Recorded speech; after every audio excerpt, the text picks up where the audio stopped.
Welcome to the podcast, Broadcast from the Past, where we imagine what broadcast news would be like before radio or TV. We are your hosts, Tony and Zach. So, let's orient you on the structure of this podcast. Each episode begins with a brief introduction where we explain the concept of the podcast and identify the time period we are broadcasting from. Then we go right into the broadcast in character with guest voice actors. After that, we check in with reality with Keeping It Real, where we explain what facts were real, what facts were played with, and which were totally made up for the broadcast.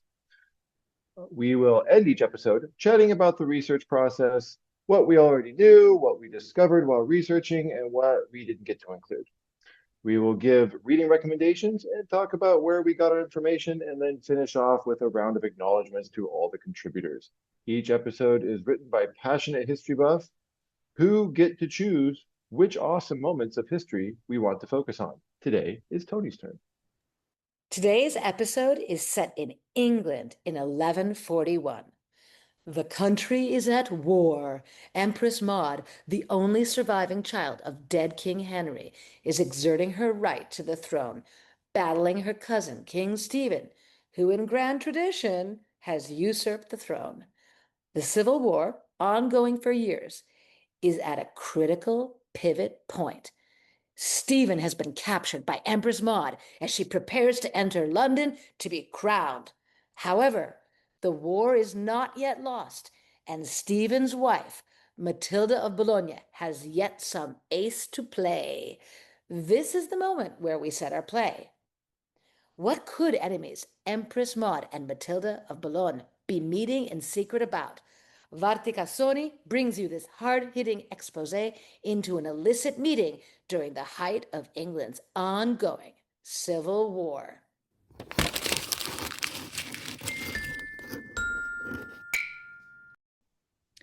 England is a country on the far side of the world, an obscure and primitive culture where the peoples only bathe once a year. Nevertheless, the political system has captured international attention since a local tribal conflict has plunged the country into anarchy and violence for the last 6 years. I am here today to give you an insider's view and expose the latest scandalous chapter of this story. I am Vartika Soni, the leading hard-hitting investigative reporter with the Karnataka Times, reporting live from England. And you won't believe what I witnessed last week. First, some background. When the Romans invaded and conquered Britain, the island was full of warfaring tribes. The resistance against the Romans was unsuccessful until the collapse of the Roman Empire, at which point there was a period of British independence for about a century and a half until Saxon invasion and occupation.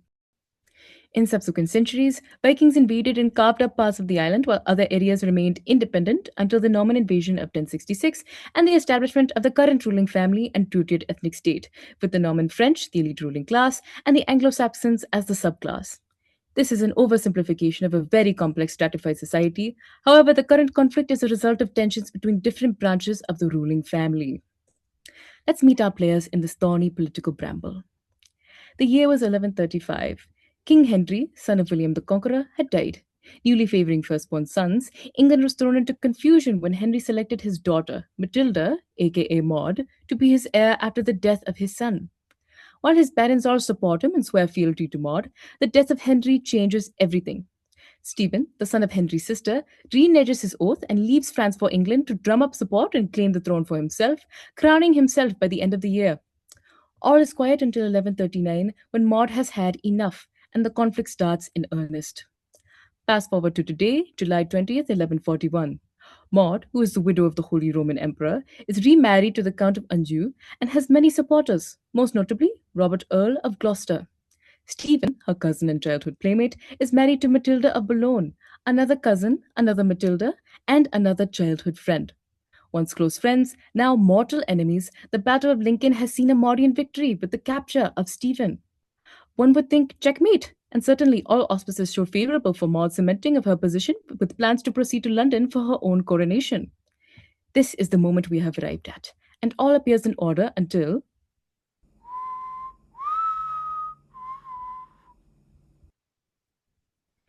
it was a warm summer evening, and dusk had just fallen.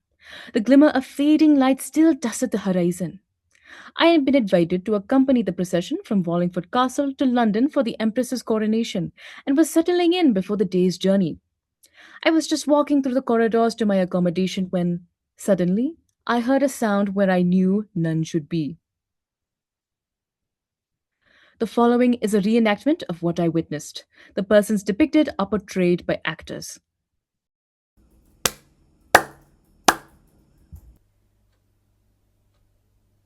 Who is it? Who's there? Hello, Maud. What are you doing here? It's incredible. How did you get in? You forget I know this castle and all its secrets. I forget nothing. There are guards everywhere. I don't know if you are brave, stupid, or just impudent. Is there no fondness in your heart now for our bonds from childhood, when we three did play together? Ah, there is that soft Matilda tongue, wheedling and turning, all phrases to your benefit. Two Matildas we, and thus two tongues. Mine is more an honest tongue. Then be honest now. I've come to bargain for my husband's release. There is nothing you can bargain with. With so many dead, a deal now would destroy faith in me.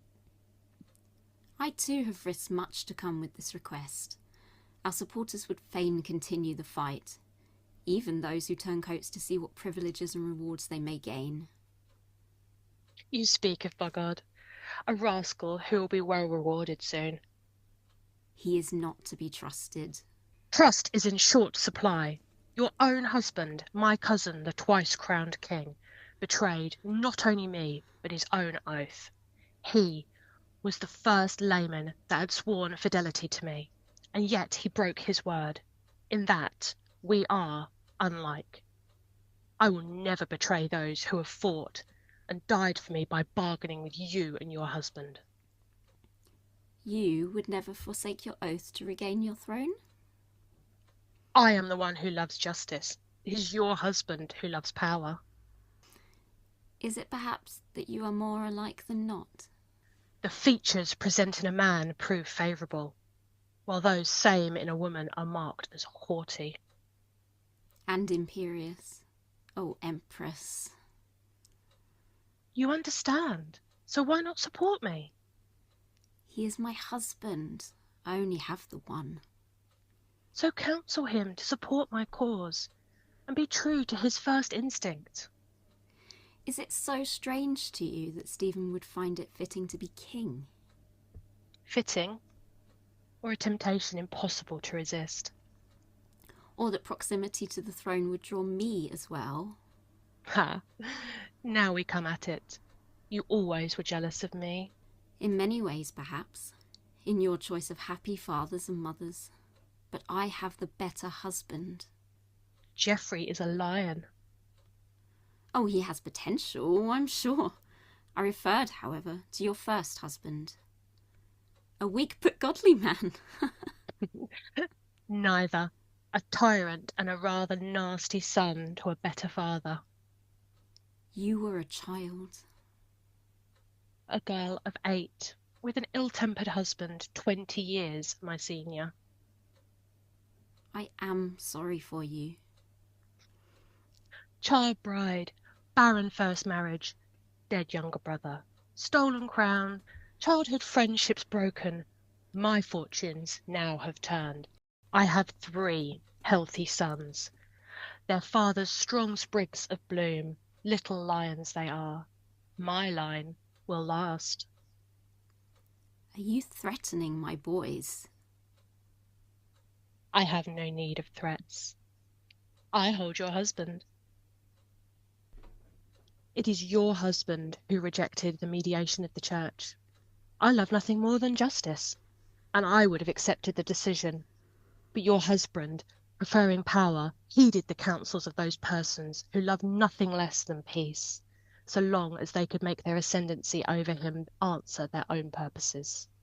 You are one of those counsellors, methinks. Again, I ask you, granddaughter of the Conqueror, why is your right more than mine or my husband's? I am daughter of the king, not you. The crown is the reward for boldness. It has ever been so. It is my birthright. The throne is for he who can seize it. A dead man cannot seize a throne. Beg for his life. It is for his freedom I came to bargain, not his life. I hold both in my hands. You are ever too proud, too quick to anger. Am I lifted up to insufferable arrogance, alienated the hearts of almost everyone, provoked by this into a womanly rage?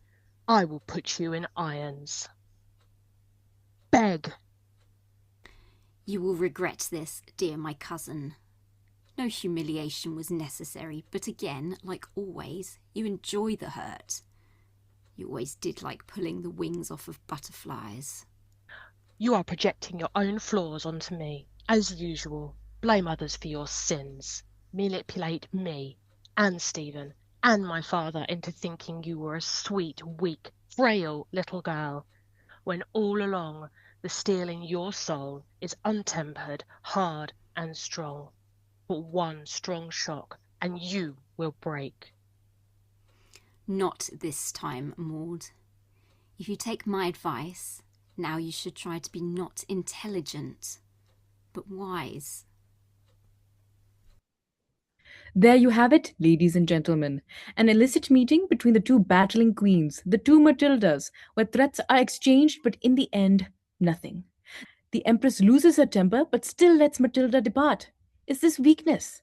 What can we make of the claim that Maud is inflexible and unjust?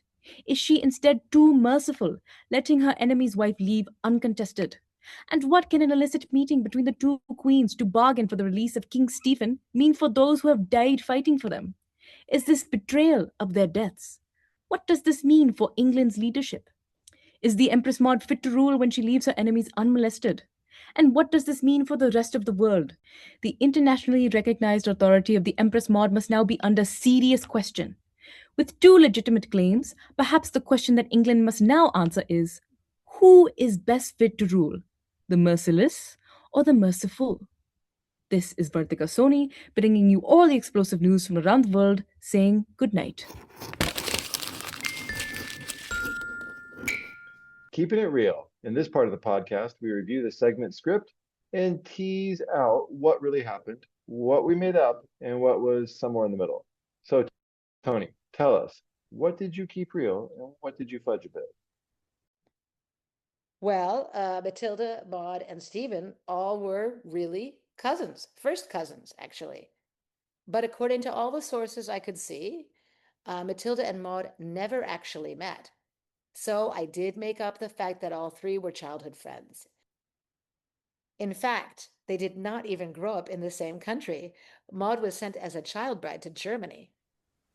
Ah, so that was true. Yes, but Matilda grew up in Boulogne and Stephen in Blois in France. So wait a minute, did none of them spend time in England then?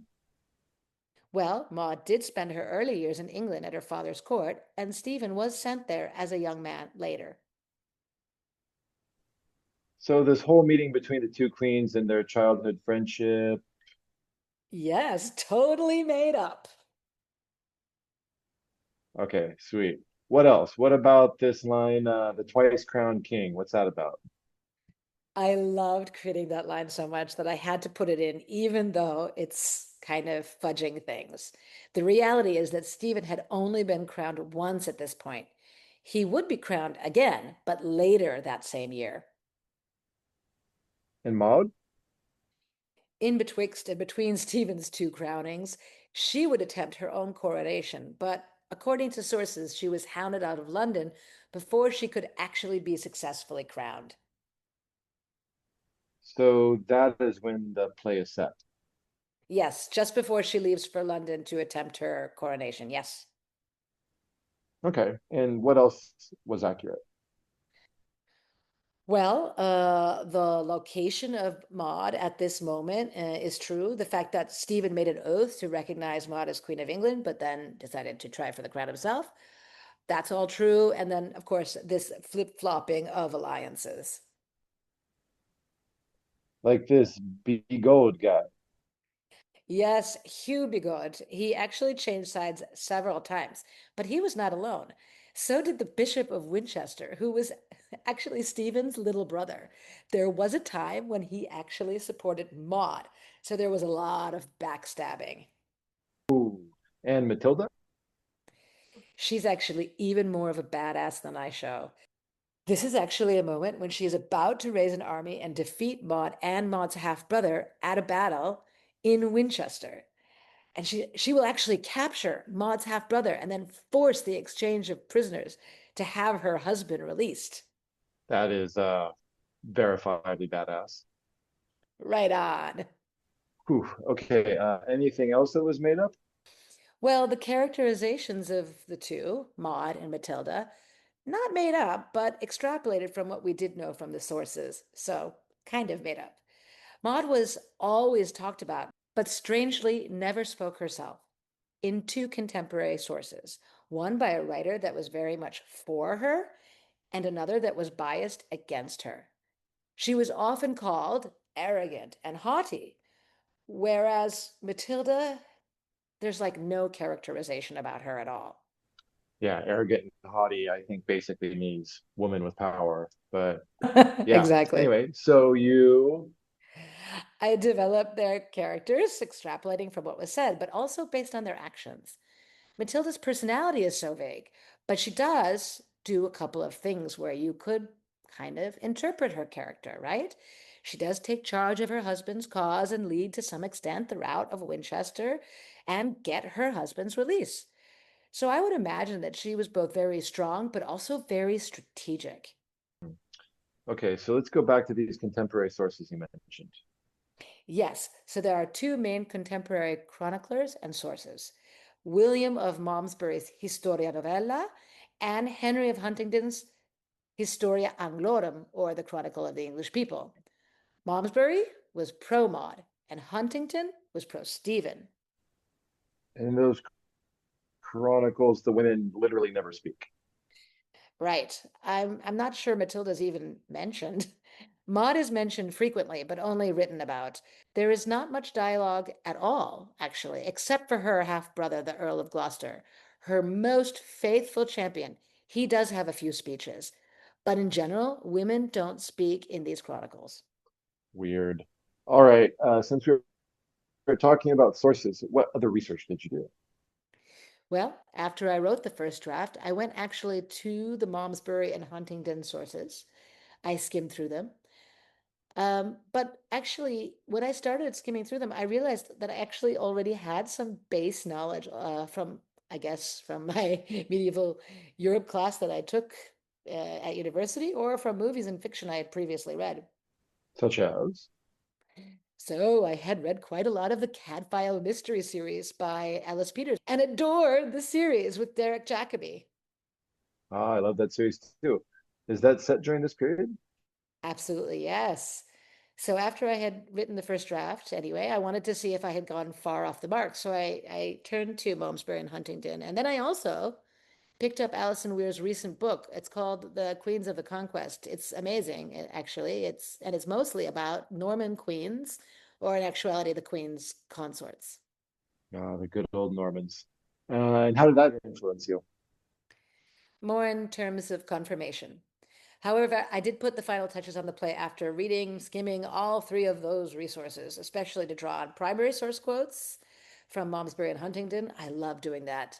I love putting the words themselves from the original sources into the characters' mouths, if possible. Mm-hmm. All right. Well noted for future reading. And what did you learn that you didn't already know? A lot, actually. I didn't know that they were all first cousins, and that two of those cousins ended up married to each other. Yeah, I think that's technically illegal in most places today. Also, I didn't know that Empress Maud was married at such a young age, 8 years old, or that her first husband was actually such a dour person. Those aspects I integrated quite easily into the script when I learned them. And I see you talk a lot about the children and the sons of the two women, like a little foreshadowing going on here. Yes, absolutely. All of Maud's sons by Geoffrey of Anjou would survive, and actually her son Henry would succeed Stephen as king, founding the Plantagenet line of kings that only ended with the death of King Richard III. Yeah, pretty good survival rate for the Middle Ages. And Matilda's? Unfortunately, half of her children died young or relatively young, and the others survived. Hmm. And so Maud would never become queen? No. Her brother eventually dies, and it takes the whole fight out of her struggle for the crown. But at the same time, Stephen's son dies, and they basically make a bargain. Stephen to reign for his lifetime, and Maud's son to become king after. So compromised win-win? In a way, and at least an end to the killing.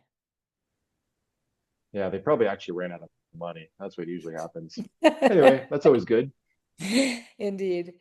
So one last thing I wanted to add, I wanted to say that I added the Indian investigator because I found out that in the 12th century in India, there were quite a lot of women poets and philosophers. So I thought it would be nice to bring in a perspective from a very advanced civilization and look at what was happening in England with a kind of anthropological fascination. Yeah, I mean, the role of women throughout history, it's sort of there, but always in the shadows. Like, I mean, even the great Mongol Khans had an extremely powerful female branch of the family that did all sorts of things, but basically unknown in modern history. Um, but yeah, yeah, good stuff. Yes. Well, I think we can leave it there. I do want to end today's podcast with an acknowledgement of the following contributors to this podcast: the amazing voice actors, Krishina Ramani, Louise Whittet, and Debbie Atwell. And that's a wrap. See you next time on Broadcast from the Past.